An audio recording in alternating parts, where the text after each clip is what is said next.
सीता माता वाल्मीकि आश्रम में क्यों गई? ऐसा नहीं था कि भगवान राम ने उन्हें वनवास दिया था। भगवान राम ने ऐसा इसलिए किया था क्योंकि हमारे यहाँ परंपरा से मर्यादा थी। ऋषि मुनियों के द्वार पर बालक का जन्म होना चाहिए, जहाँ वातावरण शुद्ध हो। वाल्मीकि जी आयुर्वेद के महान प्रकांड पंडित थे। भगवान राम ने यह विचारा कि मेरे घर में विवेकी बालक का जन्म हो, तो उन्होंने लक्ष्मण से कहा कि हे लक्ष्मण, तुम सीता को महर्षि वाल्मीकि के आश्रम में पहुंचा आओ, क्योंकि वहाँ नदी का तट है। उसी पर सीता स्वच्छ वायुमंडल में बालक को जन्म देगी तो राष्ट्र का कल्याण होगा। भगवान राम ने इसलिए ऐसा किया क्योंकि बालक का जन्म शुद्ध व पवित्र वायु में होना चाहिए।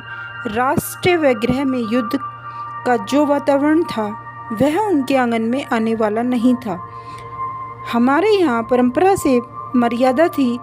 ऋषि मुनियों के द्वार पर बालक का जन्म होना चाहिए, जहाँ वातावरण शुद्ध हो। वाल्मीकि आयुर्वेद के महान प्रकांड पंडित थे। आयुर्वेद का आचार्य औषधि विज्ञान को जानता है। बालक का जन्म होते ही स्वर्ण की रुद्रा, मधु, सेम कृतिभा और अमृता गिलोय, यह 4 औषधियाँ होती हैं। इनका उसकी जिह्वा पर स्पर्श कराना चाहिए, जिससे उसके दोष समाप्त हो जाएं। राम जानते थे कि आयुर्वेद का महत्व कितना है। वाल्मीकि तपस्वी थे, गायत्री के ऋषि थे, छंद के ऋषि थे, वह आयुर्वेद के महान पंडित थे। अतः राम ने सीता को बालक के स्वर्णिम भविष्य व स्वास्थ्य हेतु वाल्मीकि आश्रम में भेजा था। माता सीता अपने कार्य में बड़ी दक्ष थी। वे आयुर्वेद तथा धनुर्विद्या के मर्म को जानने वाली विदुषी कहलाई जाती हैं। वे कहती थी, आओ बालक, तुम ब्रह्मवेत्ता बनना चाहते हो तो मैं तुम्हें ब्रह्म की शिक्षा दूं, ब्रह्म के आंगन में ले जाऊं।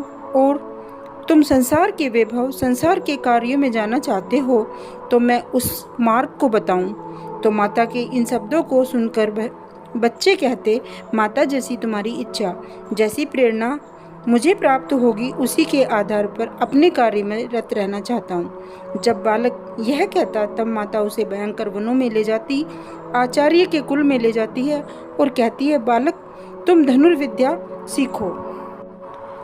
जब बालक युवा होने लगे, आयुर्वेद की विद्या में पारायण हो गए, जब महाराज राम ने अश्वमेध यज्ञ किया तो उस यज्ञ में अश्वमेध के घोड़े को छोड़ने का जो प्रचलन था, जैसा कि नियम है, उसको किसी ने पकड़ा नहीं था, परंतु उन दोनों पुत्रों ने उसे पकड़ लिया था। माता सीता ने उनसे कहा, पुत्र, भगवान राम तुम्हारे पिता हैं, मेरे स्वामी हैं। यह अश्वमेध यज्ञ का है। वाल्मीकि पर उसका निमंत्रण आया है। तब उन्होंने यह कहा कि अब हम बालक शिक्षा में उत्तीर्ण हो गए हैं। हनुमान जी और लक्ष्मण जी ये दोनों भ्रमण करते हुए वाल्मीकि आश्रम में आए और दोनों पुत्रों को गमन करके माता सीता से प्रार्थना की कि हे माँ, अब तू राष्ट्र घर में चल, तू राज्य लक्ष्मी है। हमारा उद्देश्य पूर्ण हो गया है, क्योंकि जब यह बालक तुम्हारे गर्भ में था, तुम्हारी जो गति थी, तुम्हारे हृदय का जो एक भाग था, शरीर का एक भाग रोगी हो गया था। हमने इस भय से तुम्हारा ये रोग शांत हो जाए वाल्मीकि आश्रम में छोड़ा था, तो अब वह पूर्ण हो गया है। अब तू राष्ट्र गृह में चल। माता सीता ने इस वाक्य को स्वीकार कर लिया। महामंत्री हनुमान और वे दोनों बालक गमन करते हुए अयोध्या में आए। अयोध्या में आकर सीता ने राम के चरणों को स्पर्श किया।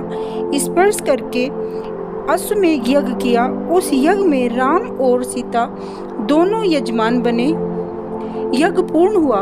पूर्ण होने के बाद माता सीता ने कहा, हे भगवान, अब तुम्हारा ये यज्ञ पूर्ण हो गया है। आचार्य के कुल में मैंने कुछ पुत्रेष्टि याग भी पूर्ण कर लिया है और आपका राजेश्वरी यज्ञ, अश्वमेध यज्ञ भी पूर्ण हो गया है, परंतु अब मुझे अपने घर जाना होगा, आज से 7वें दिवस मेरी मृत्यु हो जाएगी। माता सीता ने यज्ञ की पूर्णाहुति के 7वें दिन शरीर को त्याग दिया। उसके 7वें दिन भगवान राम ने शरीर को त्याग दिया और भगवान राम के बाद तीसरे दिन लक्ष्मण जी ने अपने शरीर को त्यागा। सीता माता पृथ्वी में समाहित नहीं हुई थी, उसने शरीर को स्थूलता से त्यागा, प्राणायाम के द्वारा त्यागा, क्योंकि वे तो सर्वधर्मात्मा महापुरुष थीं। उन्हें पृथ्वी में समाहित होने की क्या आवश्यकता थी। पृथ्वी में समाहित होना आत्महत्या मानी जाती है। शास्त्रों में आत्महत्या एक पाप है, तो वह यह पाप कर्म क्यों करेंगी जब उन्होंने कोई अपराध किया ही नहीं था।